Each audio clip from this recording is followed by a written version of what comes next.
Everyone. आज के इस लेक्चर में हम कंटिन्यू करने वाले टॉप 250 एमसीक्यू जो कि टीचिंग एप्टीट्यूड के हम कर रहे हैं। उसका पार्ट नंबर 10 है ये हमारा, है ना, टीचिंग एप्टीट्यूड का।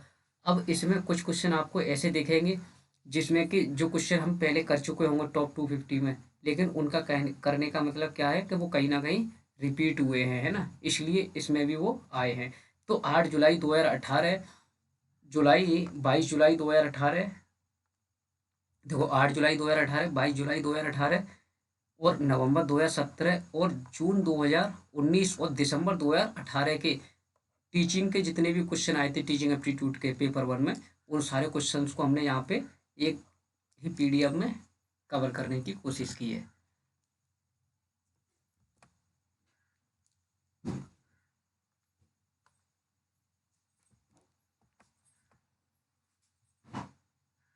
तो देखो आज का पहला क्वेश्चन है हमारा यहाँ पे कि from the following list of statement, ये एक लिस्ट ऑफ स्टेटमेंट दे रखी है हमें जिसमें से हमें सेलेक्ट करना है कि करेक्टरिस्टिक या फिर बेसिक रिक्वायरमेंट क्या होती है टीचिंग की। ठीक है ना। तो teaching imply the communication, teaching is like selling goods. Teaching का मतलब होता है मैनेजिंग और मॉनिटरिंग करना। टीचिंग का मतलब teaching imply the influencing others, यानी अदर्स लोगों को इन्फ्लुएंस करती है। टीचिंग रिक्वायर्ड होती है कन्विंसिंग अदर्स, यानी अदर लोगों को कन्विंस करना। या फिर there can be no teaching without trans infrastructure support. ठीक है ना। तो इसका राइट आंसर क्या हो जाएगा हमारा? इसका राइट आंसर ऑप्शन नंबर 1, जिसमें कि हमारा पहला आएगा, जहाँ पे कि टीचिंग का मतलब होता है कुछ ना कुछ कम्युनिकेशन करना, है ना। तो पहला हो गया हमारा। उसके बाद थर्ड की बात कर रहे हैं, देखो सेकंड नहीं आया, कुछ भी कोई भी गुड्स सेल करने की बात नहीं कर रहे हम। तो सेकंड जहाँ पे आया हमारा उसको तो हमने डिलीट ही कर दिया, है ना। और देखो फर्स्ट आना चाहिए, फर्स्ट यहाँ पे नहीं आ रहा तो इसलिए ये भी कट गया हमारा, है ना। तो देखो थर्ड में क्या है, teaching imply the influencing other, यानी कि कुछ अदर लोगों को इन्फ्लुएंस करना, वही तो हमारी टीचिंग होती है ना, वही तो हमारी टीचिंग टैक्टिक्स होते हैं। उसके बाद और थर्ड में क्या था, टीचिंग का मतलब होता है मैनेज करना या और मॉनिटर करना, है ना। तो इसलिए इसका राइट आंसर हमारा ऑप्शन नंबर फर्स्ट बनेगा। सबके आंसर हमने स्लाइड में दे रखे हैं, ठीक है ना, आंसर विजिबल है। कि व्हाट इज द पर्पज, कि क्या पर्पज होता है टीचिंग के एड्स का, टीचिंग के मेथड्स का, जब भी हम यूज करते हैं टीचिंग टैक्टिक्स का, जब हम यूज करते हैं तो उसका मतलब क्या होता है कि लेसन को इंटरेस्टिंग बनाना, कैप्चर करना स्टूडेंट के अटेंशन को, एनहांस करना एक्सेस टेक्नोलॉजिकल रिसोर्सेज, या फिर ऑप्टिमाइज लर्निंग आउटकम। ये हमने पढ़ा था पिछले, है ना, किसी न किसी क्लास में हमने इस एमसीक्यू को डिस्कस किया था।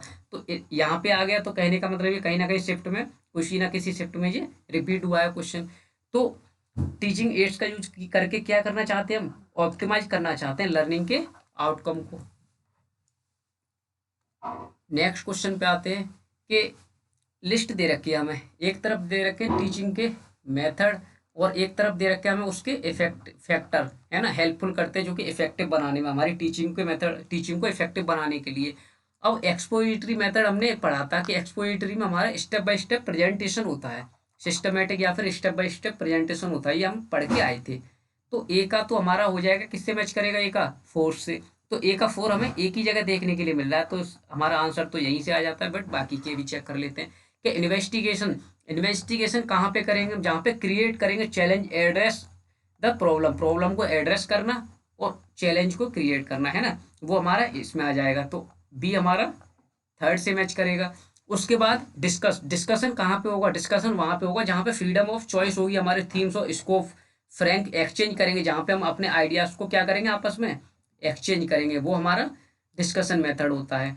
और उसके बाद पर्सनलाइज मेथड कौन सा होता है, पर्सनलाइज में जहाँ पे हमारी ट्रस्ट और ओपननेस टू रिलेशनशिप की बात की जाती है, वो हमारा पर्सनलाइज मेथड होता है, ठीक है ना। तो इसका राइट आंसर हमारा ऑप्शन नंबर ए बनेगा। नेक्स्ट क्वेश्चन की ओर आए तो हमें स्टेटमेंट दे रखी है जहाँ पे कि हमें आइडेंटिफाई करने इवेल्यूएशन सिस्टम को, ठीक है ना। अब कौन सा करेक्टली क्या है एक्सप्लेन करता है कि क्राइटेरिया रेफरेंस टेस्ट फोकस करता है हमारा, डीलिमिट करता है डोमेन ऑफ लर्निंग टास्क को, है ना। क्राइटेरिया क्या है, एक स्टैंडर्ड से मैच किया जाता है ना। और नॉन नॉन रेफरेंस टेस्ट यहाँ पे कि ग्रुप से कंपेयर की जा रही है किसी की performance, require to clarify defined group, तो ये तो हमारा करेक्टली मैच कर रहा है ना, बी। उसके बाद फॉर्मेटिव हमारा एंड ऑफ द कोर्स नहीं होता, फॉर्मेटिव हमारा ड्यूरिंग द कोर्स होता है, तो इसलिए ये कट जाएगा। तो थर्ड तो नहीं आना चाहिए, थर्ड यहाँ पे आ रहा है, ये तो कट गया, ठीक है ना। उसके बाद बोथ नॉन रेफरेंस टेस्ट और क्राइटेरिया रेफरेंस टेस्ट यूज किया जाता है same type of test item में, और समेटिव टेस्ट यूज किया जाता है रेगुलरली ड्यूरिंग टीचिंग ट्रांजेक्शन। देखो ये दोनों ही अपोजिट दे रखे हैं, ये फॉर्मेटिव की डेफिनेशन तो ये दे रखी है और समेटिव की डेफिनेशन हमारी ये दे रखी है, तो दोनों ही तो फोर्थ, ये फिफ्थ भी नहीं आएगा, तो फिफ्थ को भी हम यहाँ से कट कर देते हैं। तो आंसर तो हमें यहीं पे मिल गया कि फर्स्ट आएगा। फर्स्ट में क्या बोला इन्होंने कि क्राइटेरिया रेफरेंस टेस्ट डिलिमिट करता है यहाँ पे डोमेन ऑफ लर्निंग टास्क को, लर्निंग टास्कों को डिलिमिट करेगा। उसके बाद सेकंड में क्या था, हमने पढ़ लिया क्लियरली डिफाइंड ग्रुप होते हैं, तो सेकंड हो गया। उसके बाद फोर्थ में क्या है कि नॉन रेफरेंस टेस्ट और क्राइटेरिया रेफरेंस टेस्ट हमारे यूज किया जाता है same type of test item पे, ठीक है ना। मास्टरी टेस्ट हमारी एग्जाम्पल है नॉन रेफरेंस की, मास्टरी टेस्ट हमारी नॉन रेफरेंस की एग्जाम्पल नहीं होती है, तो इसका राइट आंसर हमारा ऑप्शन नंबर सेकेंड हो जाएगा, सही। नेक्स्ट क्वेश्चन की ओर आए तो हमें आइडेंटिफाई करना है इसमें से कि टीचिंग के बिहेवियर जो कि ऑब्जर्व किए जाते हैं कंट्रीब्यूटिव टू इफेक्टिवनेस, यानी इफेक्टिवनेस के लिए बात कर रहे हैं हम यहाँ पे, है ना, इफेक्टिवनेस की बात कर रहे हैं। तो अगर हम इसकी बात करें इफेक्टिवनेस की, तो इफेक्टिवनेस में कौन कौन सा आ सकता है, देखो लेसन क्लैरिटी। अब इसमें कौन से बिहेवियर पूछे हमसे, टीचिंग बिहेवियर पूछे हमसे, है ना, कंट्रीब्यूट टू इफेक्टिव। तो lesson clarity, probing, learn teacher task oriented, student success rate, instructional variety, या फिर यूजिंग स्टूडेंट आइडियाज। तो इसका राइट आंसर क्या होगा, ऑप्शन नंबर थर्ड, जहाँ पे कि देखो लेसन क्लियरली एक तरीके से उनको समझ आए, तभी तो हमारी टीचिंग एक तरीके से इफेक्टिवनेस निकल पाएगी, तो वो हो जाएगा। उसके बाद प्रोबिंग इसमें नहीं आता है। टीचर टास्क ओरिएंटेड, टीचर के टास्क बिल्कुल आ जाएंगे इसमें, टीचर के टास्क की भी बात की जाती है। उसके साथ साथ स्टूडेंट का सक्सेस रेट भी देखा जाता है, यहाँ पे स्टूडेंट सक्सेस रेट के साथ साथ इंस्ट्रक्शनल वैरायटी, यानी कि जो भी इंस्ट्रक्शन टीचर के द्वारा दिए जा रहे हैं उसमें वैरायटी हो, है ना। स्टूडेंट के आइडिया को इसमें हम कंट्रीब्यूट नहीं करते हैं, ठीक है जी। तो इसका right answer option number third होगा। नेक्स्ट क्वेश्चन की ओर आए तो हमसे क्या पूछा है यहाँ पे कि बेस्ट फील्ड ऑफ स्टडी कौन सी है इसमें से, इनोवेटिव के बारे में पूछा कि innovative best field of study improve करते जहाँ पे हमारी एबिलिटी को, स्टूडेंट की एबिलिटी को एक्सपेरिमेंट एंड एनालाइज के दौरान, एनालाइज और एक्सपेरिमेंट किस में किया जाता है, वो तो हमारा साइंस में किया जाता है, जो कि हमारे क्वांटिटेटिव चीज़ों के लिए होता है, क्वांटिटेटिव चीज़ों के लिए होता है हमारा, है ऑब्जेक्टिव के तरीके से चलता है वो हमारा, तो वो सारी चीज़ें होती हैं, तो वो हमारी साइंस में ही देखी जाती है, तो इसलिए राइट आंसर इसका ऑप्शन नंबर फोर्थ बनेगा। नेक्स्ट क्वेश्चन की ओर आए तो हमसे पूछा कि रिफ्लेक्ट बेस्ट क्वालिटी टीचर की, टीचिंग की क्लासरूम में बेस्ट क्वालिटी कौन सी चीज़ इसमें से जो भी डिनोट करती है। तो बेस्ट क्वालिटी क्या बताएगा हमारा, कि मैनी टीचिंग, ज़्यादा मेथड्स का यूज करना टीचिंग में, तो वो तो नहीं बता सकता हमारी, है ना, क्वालिटी को, क्वालिटी ऑफ टीचिंग को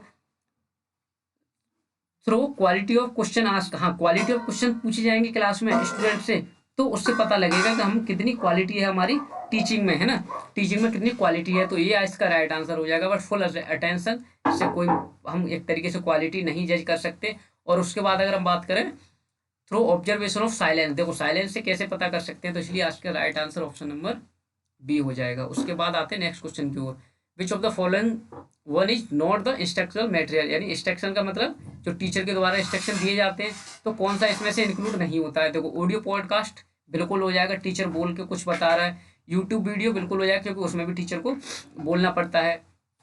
प्रिंटेड स्टडी गाइड, अब देखो प्रिंटेड भी एक तरीके से इंस्ट्रक्शन ही दे रहा है ना टीचर, कोई ना कोई लिखे हुए नोट्स दे रहा है, तो है ना। बट अगर हम बात करें किसकी, ओवरहेड प्रोजेक्टर की, तो वो इसमें नहीं इंक्लूड होता है। तो audio, YouTube audio podcast, YouTube video और प्रिंटेड स्टडी मटेरियल हमारा इंस्ट्रक्शनल मटेरियल के अंतर्गत आता है।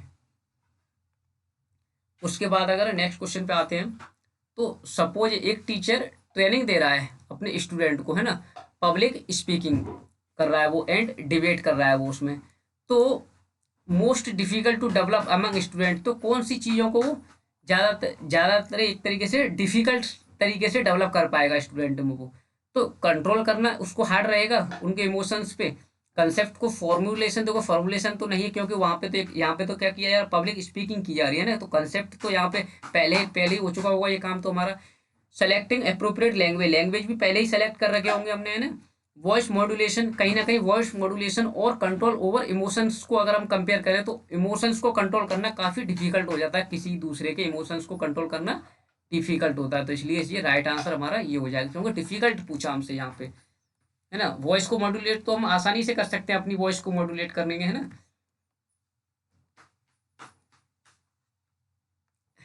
नेक्स्ट क्वेश्चन है कि which one of the following the best advantage, advantage पूछे हमसे किसके, क्रेडिट बेस सिस्टम के एडवांटेज पूछे। क्रेडिट बेस सिस्टम के अगर एडवांटेज की बात करें तो यहाँ पे फोकस शिफ्ट हो रहा है टीचर सेंटर से किस पे, स्टूडेंट सेंटर पे, क्योंकि टीचर से ज्यादा फोकस हट के स्टूडेंट खुद से सीखने पे ज्यादा जोड़ते हैं, तो इसलिए इसका राइट आंसर हमारा ऑप्शन नंबर 1 बनेगा। नेक्स्ट क्वेश्चन की ओर आए तो which one of the learner के करेक्टरिस्टिक पूछे हमसे, यहाँ पे लर्नर के करेक्टरिस्टिक की बात कर रहा है, तो लर्नर के करेक्टरिस्टिक हमारे कौन से जो कि इन्फ्लुएंस करते हैं हमारी कोर्स ऑफ स्टडी को, हमारी कोर्स ऑफ स्टडी को एक तरीके से वो क्या करते हैं, इन्फ्लुएंस करते हैं। तो लर्नर का कमिटमेंट हो गया, है ना, लर्नर की कमिटमेंट बिल्कुल आ जाएंगे हमारी कोर्स ऑफ स्टडी में, जो कि इन्फ्लुएंस करेंगे करेक्टरिस्टिक को, हमारी लर्नर की विशेषताओं को, तो उनके कमिटमेंट तो ऑब्वियसली आएंगे, तो ये दो ऑप्शन तो हमारे यहाँ से वैसे भी कट जाते हैं ना। पेरेंट्स का इंटरेस्ट है लर्नर में, तो ये तो कोई रिलेट नहीं करता इससे, तो ये भी यहाँ से कट जाएगा। प्रायर नॉलेज है किसी लर्नर को, देखो ये भी रिपीटेड क्वेश्चन है PYQ, है ना, तो लर्नर को पहले से कितना ज्ञान है उस चीज के बारे में, उस सब्जेक्ट के बारे में, उस नो है ना, उस जो भी पढ़ाया जा रहा है उसके बारे में, तो वो बिल्कुल आएगा हमारा उसमें। तो फर्स्ट और थर्ड तो आ जाएंगे, फर्स्ट और थर्ड आ गया, और फोर्थ और आ जाएगा इसके साथ में, स्किल, जो भी लर्नर के स्किल है, जो भी उसका कौशल है, वो कंसर्न किस एरिया में उसने एक तरीके से स्किल हासिल कर रखी है, वो भी चीज इसमें इंक्लूड करी जाती है। फैमिली साइज इसमें नहीं आता, और सोशियो इकोनॉमिक बैकग्राउंड भी, फैमिली के बैकग्राउंड से क्या मतलब है ना, तो इसलिए हमारा ऑप्शन नंबर इसका कौन सा बनेगा, ऑप्शन नंबर फर्स्ट बनेगा इसका राइट आंसर। नेक्स्ट क्वेश्चन की ओर आए तो performance of the student, student की परफॉर्मेंस की बात कर रहा है यहाँ पे, कंपेयर की एनोदर स्टूडेंट किससे, तो एनोदर स्टूडेंट से जब कंपेयर किया जाता है परफॉर्मेंस को, तो हमारा नॉन रेफरेंस होता है, और जब किसी स्टैंडर्ड से कंपेयर किया जाता है तो वो हमारा क्राइटेरिया रेफरेंस होता है। समेटिव जो एंड ऑफ द कोर्स होता है ना, डायग्नोस किसी भी प्रॉब्लम को एक तरीके से डायग्नोस करना, है ना, वो चीज हो जाती है। तो किसी अनदर स्टूडेंट से अगर कंपेयर कर रहे हैं परफॉर्मेंस को एक स्टूडेंट की, तो हमारा नॉन रेफरेंस के अंतर्गत इंक्लूड किया जाता है। 162 नंबर क्वेश्चन की ओर आए तो मैक्सिमम परफॉर्मेंस टेस्ट की एग्जांपल पूछी हमसे कौन सी है, तो मैक्सिमम परफॉर्मेंस टेस्ट में पर्सनैलिटी टेस्ट आएगा, प्रोजेक्टिव पर्सनैलिटी टेस्ट आएगा, एप्टीट्यूड टेस्ट आएगा, या फिर इंटरेस्ट और एटीट्यूड स्केल आएगा। तो देखो मैक्सिमम परफॉर्मेंस टेस्ट हमारा एप्टीट्यूड टेस्ट के अंतर्गत आता है, जहाँ पे एक तरीके से हम मान सकते हैं कि टाइपिंग टेस्ट हो रहा है ना, टाइपिंग टेस्ट की अगर हम बात करें तो वो चीज़ हमारी इसके अंतर्गत इंक्लूड करी जाती हैं। नेक्स्ट क्वेश्चन की ओर आए तो स्टेट की पूछी हमसे यहाँ पे, डायरेक्ट टीचिंग की स्ट्रेटजी पूछ रहा है। डायरेक्ट टीचिंग का मतलब कि टीचर के द्वारा कुछ ना कुछ प्रोवाइड किया जा रहा है उनको, स्टूडेंट्स को, तो प्रोवाइड एग्जाम्पल एंड एक्सप्लेनेशन बिल्कुल आएगा, कि एग्जाम्पल और एक्सप्लेनेशन कौन प्रोवाइड करेगा, टीचर ही तो प्रोवाइड करेगा, टीचर ही तो डायरेक्टली उनको बताएगा, है ना, स्टूडेंट तो कुछ एग्जाम्पल और वो एक्सप्लेनेशन प्रोवाइड नहीं करेंगे, क्योंकि उनको तो लर्निंग करनी है ना। तो टीचिंग के डायरेक्ट मेथड पूछे हमसे, तो एग्जाम्पल दी टीचर ने या फिर एक्सप्लेनेशन दिया किसी चीज़ के बारे में, तो पहला तो आएगा, तो इसलिए हमारा ऑप्शन नंबर 2 और 4 यहाँ से डिलीट हो जाएंगे। प्रमोटिंग इंक्वायरी इसमें नहीं आता। फोकस ऑन द कंसेप्ट, देखो कंसेप्ट पे फोकस करना इसमें इंक्लूड नहीं किया जाता। कंसेप्ट पे फोकस तो कौन करेगा, स्टूडेंट करेगा ना, टीचर क्यों करेगा। हमसे तो यहाँ पे टीचिंग की स्ट्रेटजी पूछी, तो टीचिंग में कंसेप्ट पे फोकस तो लर्नर की बात हो गई, टीचर से रिलेट नहीं करेगा, ये लर्नर से रिलेट करेगा। तो गिविंग रिव्यू, देखो रिव्यू और रिकैपिचुलाइजेशन ये हमारा क्या है, टीचिंग की स्ट्रेटजी के अंतर्गत आता है। और इन प्रैक्टिस एंड फीडबैक, देखो फीडबैक हमारा एक तरीके से कौन है, इवेलुएट, टीचर इवेलुएट करेगा अपनी स्ट्रेटजी को, जो लर्नर है फीडबैक दिया होगा उस पर बेस, तो इसलिए हमारा ऑप्शन नंबर इसका 3 राइट हो जाएगा। But problem rising and problem solving, देखो ये कौन करेंगे, ये लर्नर करेंगे, है ना, ये लर्नर की ओर से है, तो इसलिए हमारा ऑप्शन नंबर 6 भी नहीं आया इसमें, तो इसलिए राइट आंसर हमारा ऑप्शन नंबर 3 बन गया। नेक्स्ट क्वेश्चन की हो रहा है 166 नंबर की, तो हमसे पूछा यहाँ पे कि आइडेंटिफाई दोज क्वेश्चन जो कि कंटेंट बेस्ड, नहीं हमसे पूछा प्रोसेस बेस्ड है रेदर देन कंटेंट। अब दो तरीके के होते हैं क्वेश्चन भी हमारे, एक तो होते हैं कंटेंट बेस्ड और एक होते हैं प्रोसेस बेस्ड क्वेश्चन। ठीक है ना। इसका वीडियो आपको ये लेक्चर खत्म होने के बाद इस चैनल पे मिल जाएगा। ठीक है ना, कौन कौन से होते हैं। तो अभी हम इसको पढ़ लेते हैं यहाँ पे कि इसका राइट आंसर क्या बनने वाला है।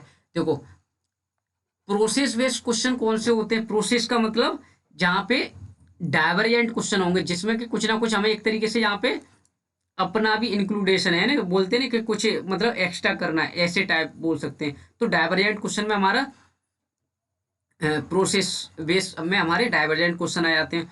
उसके बाद अगर हम बात करें डाइवर्जेंट के साथ साथ कौन सा आएगा, फैक्ट बेस्ड क्वेश्चन भी आ जाएंगे, है ना। फैक्ट बेस्ड क्वेश्चन के साथ साथ एक और आता है इसमें जो कि ओपन क्वेश्चन आते हैं। ओपन क्वेश्चन में मतलब कुछ भी फ्रीली है, फ्रीली हमें एक तरीके से क्या दे रखी है कि हम कुछ भी इसमें लिख सकें, है ना। और कंटेंट या फिर कन्वर्जेंट की या फिर क्लोज एंडेड क्वेश्चन की बात करें तो ये हमारे एमसीक्यू टाइप के क्वेश्चन जो होते हैं ना वो हमारे इसमें इंक्लूड करे जाते हैं। ठीक है ना। इन दोनों का डिफरेंस अच्छे से हम इस वीडियो के बाद डिस्कस कर लेंगे। तो इसका राइट आंसर हमारा ऑप्शन नंबर 4 होगा, जिसमें कि कंटेंट प्रोसेस में हमारे कौन से आते हैं, डाइवर्जेंट आएंगे और फैक्ट बेस आएंगे और उसके साथ ओपन क्वेश्चन आएंगे, है ना, ओपन एंडेड क्वेश्चन जो होते हैं। नेक्स्ट क्वेश्चन की ओर आए हम, तो 167 नंबर क्वेश्चन को देखते हैं। इसमें हमसे क्या पूछा कि इंटरेक्शन किया जा रहा है टीचर और स्टूडेंट में जो कि क्रिएट करते हैं जोन ऑफ प्रॉक्सिमल, इसको और बोलते हैं development, zone of proximal development create करना है स्टूडेंट और टीचर के साथ में। जब इंटरेक्शन हो रहा है आपस में तो उसका मतलब क्या होता है, वो डेवलपमेंट होता है, उसको डेवलपमेंट के अंतर्गत इंक्लूड करा जाता है। नेक्स्ट क्वेश्चन की ओर आए तो हमसे पूछा स्टेटमेंट रिप्रेजेंट करते हैं नेचर और ऑब्जेक्टिव, टीचिंग के और लर्निंग के नेचर और ऑब्जेक्टिव कौन सी स्टेटमेंट डिस्क्राइब करती है। टीचिंग का मतलब होता है सेलिंग और लर्निंग का मतलब होता है बाइंग, या फिर टीचिंग इधर सोशल एक्ट होता है, लर्निंग पर्सनल। देखो टीचर सोशली तरीके से टीचिंग करेगा और लर्नर अपने तरीके से सीखेंगे, तो ये पर्सनल एक्ट होता है हमारा। तो इसलिए ऑप्शन नंबर बी तो आएगा। जहां पे बी नहीं आ रहा उसको डिलीट कर देते हैं, ये डिलीट हो गया। टीचिंग का मतलब होता है learning, teaching is imply learning. देखो टीचिंग से लर्निंग होगी बिल्कुल, बट लर्निंग से टीचिंग तक जाए ऐसा संभव नहीं होता। तो इसलिए हमारा ऑप्शन नंबर सी भी सही हो जाएगा, है ना। ऑप्शन नंबर सी भी सही हो जाएगा, सही से एक्सप्लेन कर रहा है हमारी बात को। तो सी भी आना चाहिए। तो सी कहाँ पे नहीं आ रहा, यहाँ पे नहीं आ रहा, तो सी यहाँ से डिलीट हो गया। अब teaching is the kind of delivery knowledge. देखो टीचिंग में मतलब कुछ नॉलेज को एक तरीके से डिलीवर करना, और लर्निंग का मतलब उसको रिसीव करना, है ना। हो सकता है कहीं ना कहीं, पर teaching is the instruction, teaching का मतलब इंस्ट्रक्शन और टाइडिक इन नेचर। बट लर्निंग जो होती है हमारी एक्टिव एंगेजमेंट होता है सब्जेक्ट डोमेन में। देखो एक्टिव एंगेजमेंट बिल्कुल होगा। तो अगर हम देखें सी और ई को कंपेयर करें तो कहीं ना कहीं ई ज्यादा वैलिड लगता है। तो बी सी और ई इसका राइट आंसर हो जाएगा। टीचिंग का मतलब सोशल एक्ट, लर्नर का मतलब पर्सनल एक्ट। टीचिंग से हमारी लर्निंग की ओर जा सकते हैं और लर्निंग से टीचिंग की ओर नहीं जाते हम। और उसके बाद हमारा teaching the interaction and triadic nature, where the learning हमारी active engagement in the subject domain. एक और हो सकता था इसमें, हमारा डी ऑप्शन भी आ सकता था कि टीचिंग का मतलब नॉलेज को डिलीवर करना और लर्निंग का मतलब उसको रिसीव करना। ठीक है। उसके बाद करते हैं नेक्स्ट क्वेश्चन की ओर शिफ्ट।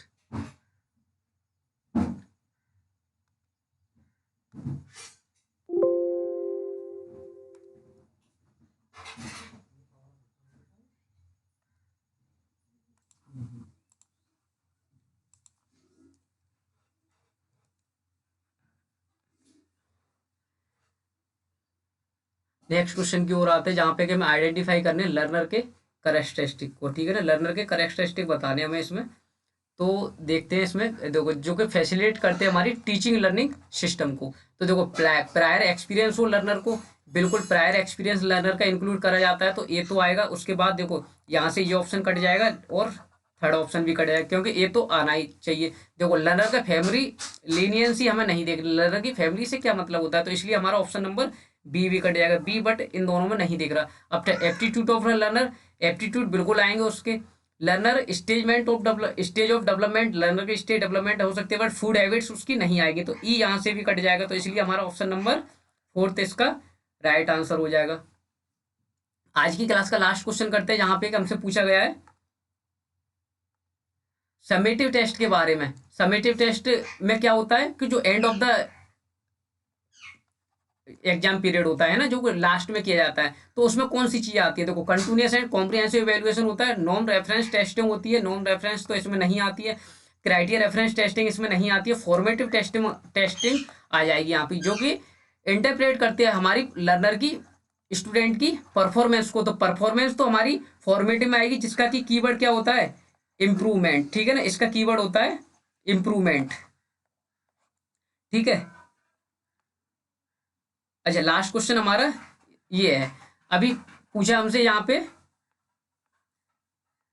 कि टीचिंग का मतलब क्या होता है? टीचिंग का मतलब इम्प्लाई द लर्निंग, टीचिंग का मतलब बिल्कुल टीचिंग से हम लर्निंग की ओर जाते हैं, तो ये तो राइट हो जाएगा हमारा। बट अगर हम बात करें learning is useful must be derived from teaching, देखो लर्निंग तो हम कैसे भी सीख सकते हैं, जरूरी नहीं होता कि टीचर के द्वारा ही सिखाई जा रही है कोई भी चीज, तो इसलिए हमारा रीजन गलत हो जाएगा, असर्शन सही हो जाएगा, तो इसका राइट आंसर हमारा ऑप्शन नंबर 2 हो जाएगा। आज की क्लास का ये लास्ट क्वेश्चन था। नेक्स्ट क्वेश्चन हम 172 नंबर क्वेश्चन से स्टार्ट करेंगे, ठीक है ना।